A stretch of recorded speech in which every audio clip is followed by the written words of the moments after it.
Hello friends, welcome.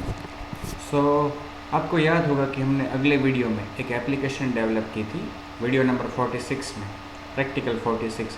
हमने client को दो स्पिनर प्रस्तुत किए।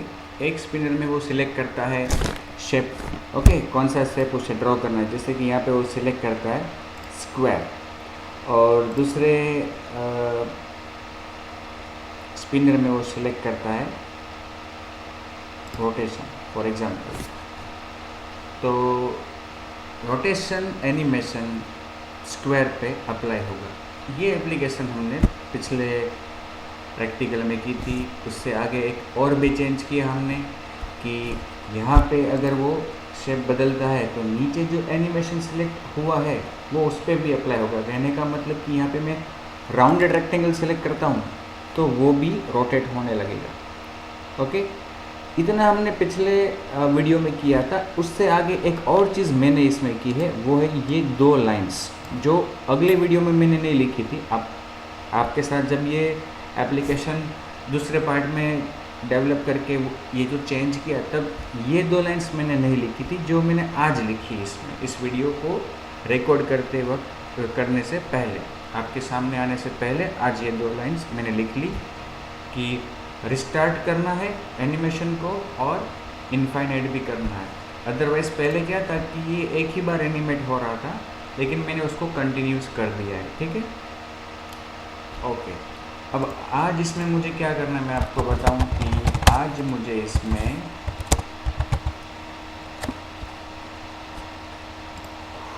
करना जो है वो है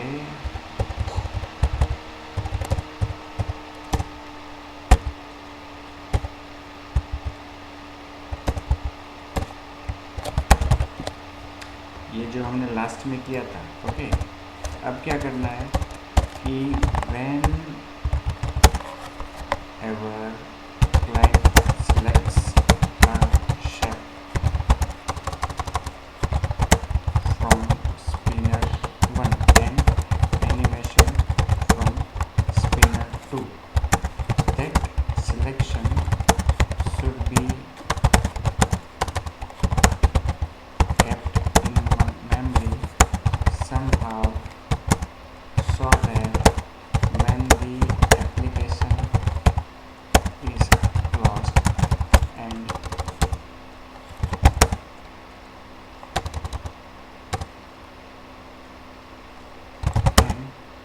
when executed again, selection which was made last time should be retrieved and applied। कहने का मतलब क्या है कि अगर क्लाइंट यहाँ से सिलेक्ट करता है,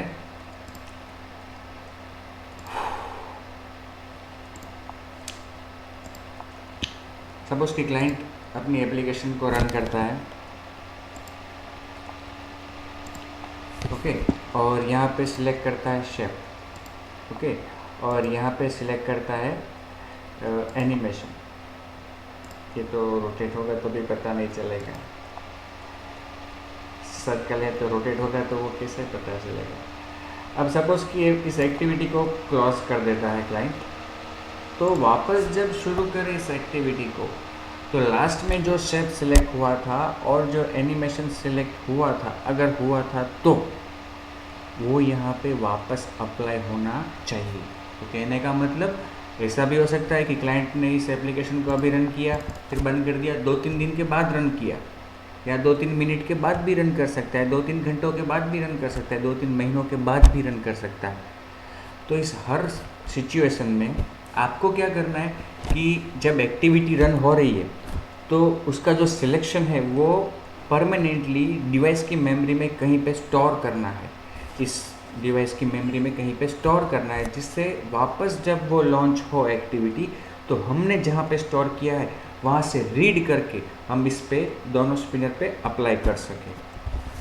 तो यहाँ पे तो आपको ज़रूरत पड़ेगी डेटा को परमानेंटली स्टोर करने की। आपका डेटा कौन सा है जो आप स्टोर करना चाहते हो? सिलेक्शंस।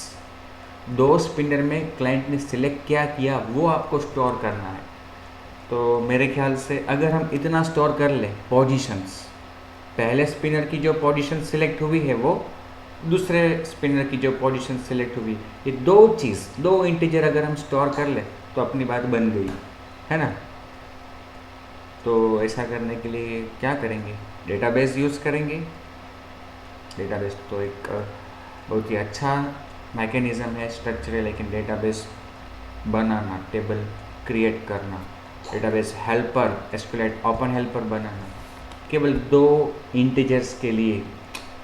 इसके अलावा ऐसे केसेस में मैं सजेस्ट करता हूँ सेड प्रेफरेंसेस। सेड प्रेफरेंसेस का जो मैकेनिज़्म है वो ऐसे किस्सों में हमें ज़्यादा उपयोगी होता है। फाइल हैंडलिंग का मैकेनिज़्म भी है, लेकिन वो फाइल हैंडलिंग फ्लैट फाइल में लिखना वो क्यों करें। सेड प्रेफरेंस भी एक अच्छा स्ट्रक्चर है जो मेमोरी में हमारा डेटा योग्य अच्छी तरह से संभाल के रखता है, तो हम उसको यूज़ करते हैं। तो देखिए अपनी एक्टिविटी में मैं अभी बदलाव कर रहा हूँ। मैं यहाँ पे एक सेड प्रेफरेंस का ऑब्जेक्ट बना रहा हूँ और डिक्लेयर कर रहा हूँ, जिसको मैंने नाम क्या दिया, एनिम प्रेफरेंस। ओके, अब यहाँ पे ऑन क्रिएट में मैं उसको डिफाइन करता हूँ। Okay, initialize anim preference equal to shared get shared preferences. उसको नाम जो भी देना है आपको, क्या नाम दोगे, पोजीशंस।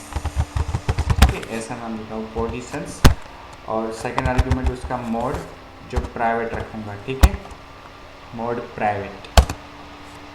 तो इस तरह का एक एनिमेशन ऑन क्रिएट में हमने डिफाइन कर लिया। अब इससे क्या होगा कि जब हमारी एक्टिविटी रन होगी और ऑन क्रिएट मेथड एग्जीक्यूट होगी तो पोजीशंस नाम का एक सेड प्रेफरेंस रिट्रीव होगा। अगर वो बना हुआ है पहले तो रिट्रीव होगा, और अगर ये एक्टिविटी पहली बार रन हो रही है तो इस नाम का प्रेफरेंस नया बनेगा। ओके, अब हम क्या करेंगे, जब क्लाइंट सिलेक्ट करता है शेप, जब क्लाइंट शेप सिलेक्ट करता है तो स्पिनर 1 की on item selected method run होगी, और इसमें पोजीशन जो है उसमें वो सिलेक्शन होगा जो क्लाइंट ने किया है। अब वो पोजीशन हमें स्टोर करनी है सेड प्रेफरेंस के अंदर। तो देखिए यहाँ पे अगर पोजीशन 0 नहीं है तो हम क्या करेंगे, एक सेड प्रेफरेंस में डेटा स्टोर करना है तो उसके लिए हमें सेड प्रेफरेंस डॉट एडिटर का ऑब्जेक्ट बनाना पड़ेगा। Editor is equal to anim preference dot edit. ठीक है, ये हमारा एडिटर का ऑब्जेक्ट इस सेड प्रेफरेंस में कुछ रखने के लिए बन गया। इसको नाम दिया है हमने एडिटर। अब इसमें कुछ पुट करना है हमको। क्या पुट करना है, इंटीजर। इसको नाम मैं दूंगा शेप पोजीशन। शेप का स्पिनर है ना, तो शेप पोजीशन ऐसा नाम दिया, और वैल्यू क्या उसको देनी है, करंट पोजीशन जो भी सिलेक्ट की है क्लाइंट ने। यहाँ पे जो पोजीशन मिली है हमको वो हम पास कर रहे हैं। ओके, और फिर फाइनली उसको कमिट भी करना पड़ेगा, तब जाके ये सेव हो जाएगा। इसी तरह का कोड हमें वापस लिखना है जब एनिमेशन सिलेक्ट होता है तब। एनिमेशन का ये दूसरा स्पिनर, उसकी ऑन आइटम सिलेक्टेड मेथड, और उसमें जो कोडिंग है वो हमने कहाँ पे लिखा है, स्टार्ट एनिमेशन मेथड के अंदर, लेकिन पोजीशन स्टोर करने का कोडिंग हम यहीं पे लिखेंगे।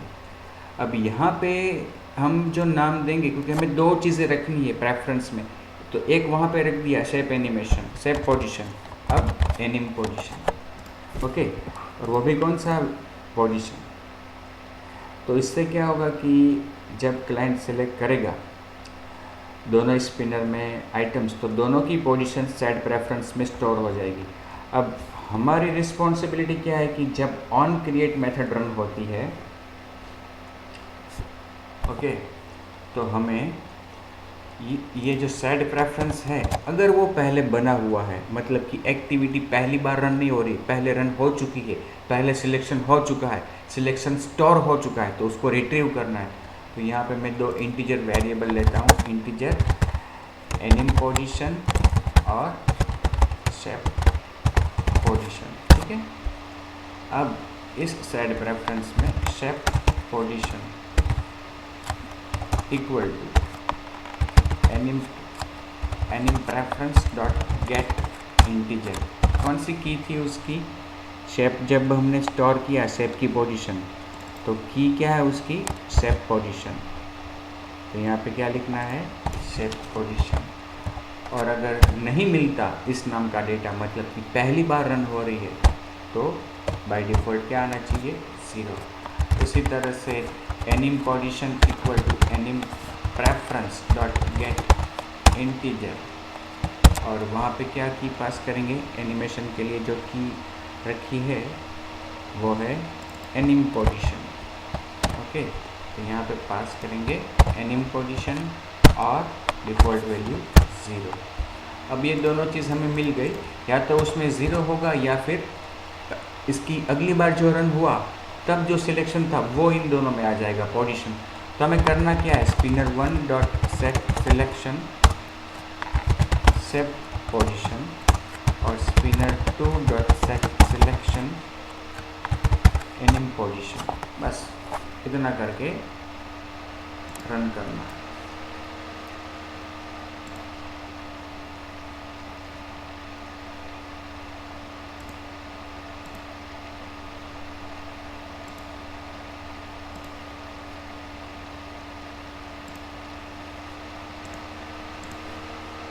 रन तो हो गया।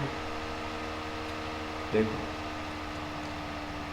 इसको बंद करना पड़ेगा ना।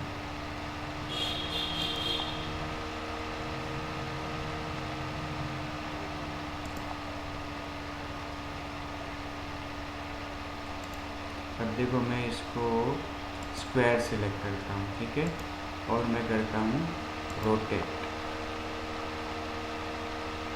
अब मैं इसको एप्लीकेशन को बंद करता हूँ, बंद किया, वापस रन करता हूँ, तो स्क्वायर आ गया, रोटेट भी हो गया। सपोज़ कि मैं सर्कल सिलेक्ट करता हूँ और यहाँ से स्केल सिलेक्ट करता हूँ। अब एक्टिविटी को बंद कर देते हैं, बंद हो गई, बंद। अब वापस रन करते हैं,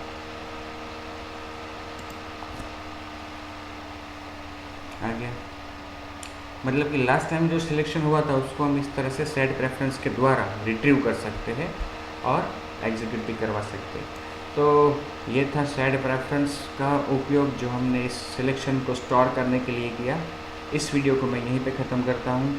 नेक्स्ट वीडियो लेकर आपके साथ मैं आपके समक्ष बहुत ही जल्द हाजिर होऊंगा। तब तक के लिए वीडियो देखिए, प्रैक्टिस कीजिए, पढ़िए और स्वस्थ रहिए, सुरक्षित रहिए, घर पे रहिए। Have a nice day.